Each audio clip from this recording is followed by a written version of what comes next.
Alright, be honest. How many of you have ever caught feelings for someone you absolutely should not have? Tell me about it. Been there, done that, got the emotional baggage to prove it.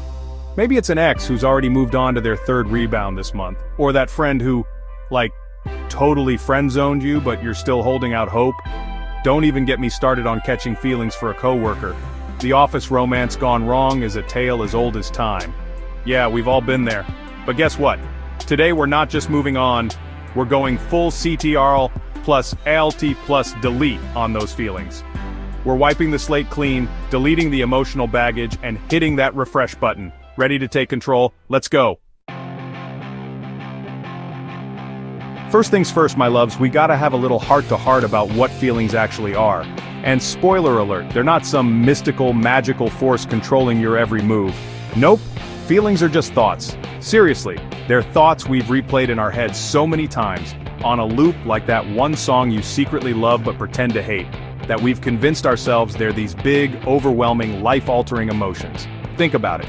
You meet someone, they make you laugh. You start picturing your names together with little hearts drawn around them. Boom! You've thought yourself into liking them. But here's the good news. If you can program your brain to catch feelings, you can deprogram it too. We're gonna rewire those neural pathways, babe. Think of your brain like a playlist, right? If you're constantly playing those sappy breakup ballads, those he's just not that into you anthems, you're gonna stay stuck in that emotional rut. But what happens when you switch up the music? What happens when you blast those empowering anthems, those I'm fabulous and I know it bops? Boom! New vibe, new mindset. It's all about taking control of the mental soundtrack, my friends. So, are you ready to ditch the sad love songs and crank up the volume on your own personal power ballad? I know I am.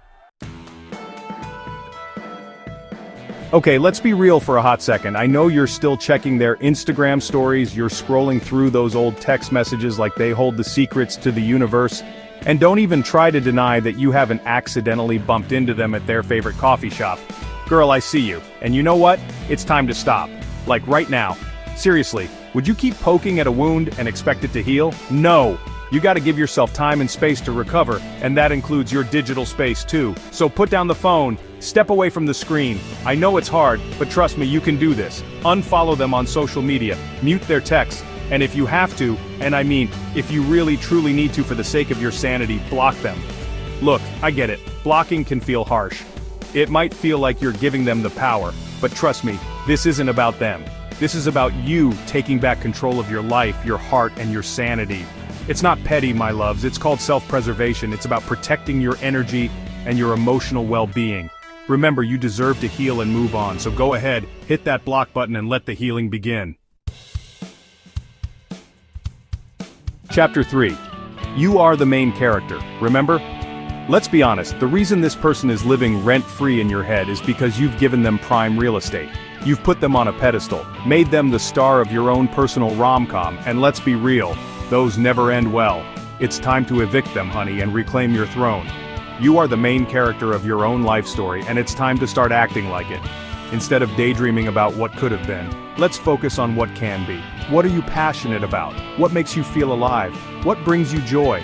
It's time to rediscover yourself, to pursue your passions, to build a life so incredible, so fulfilling, that they'll be the ones kicking themselves for letting you go.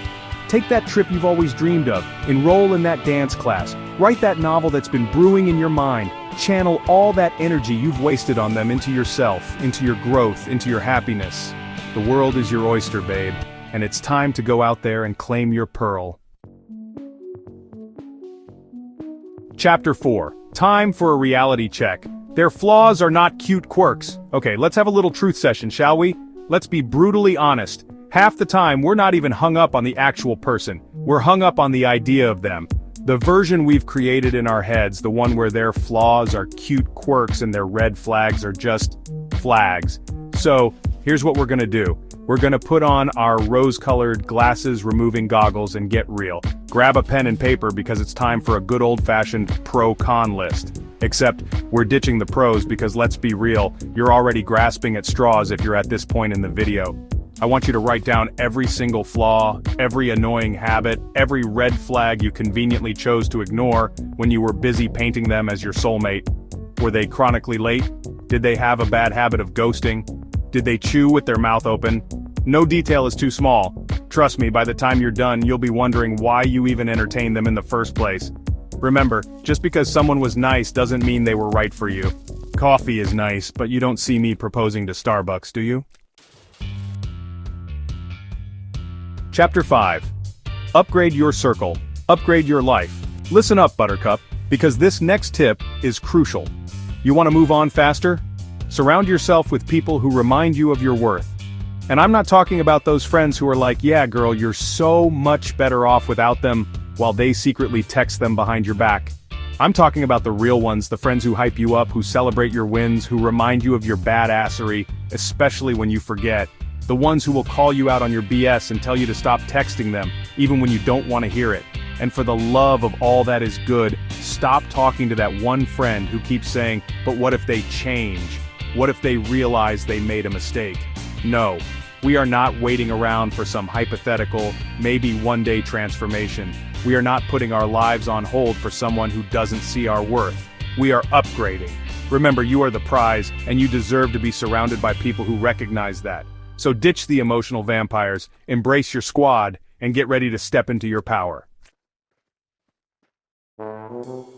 Outro, you got this. Listen, feelings are tricky, but they're not permanent. You're in control here.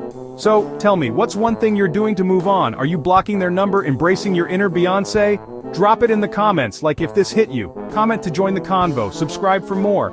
Oh, and if you want a deeper dive into emotional detachment, check out my blog linked below. Trust me, you'll thank me later. See you in the next one.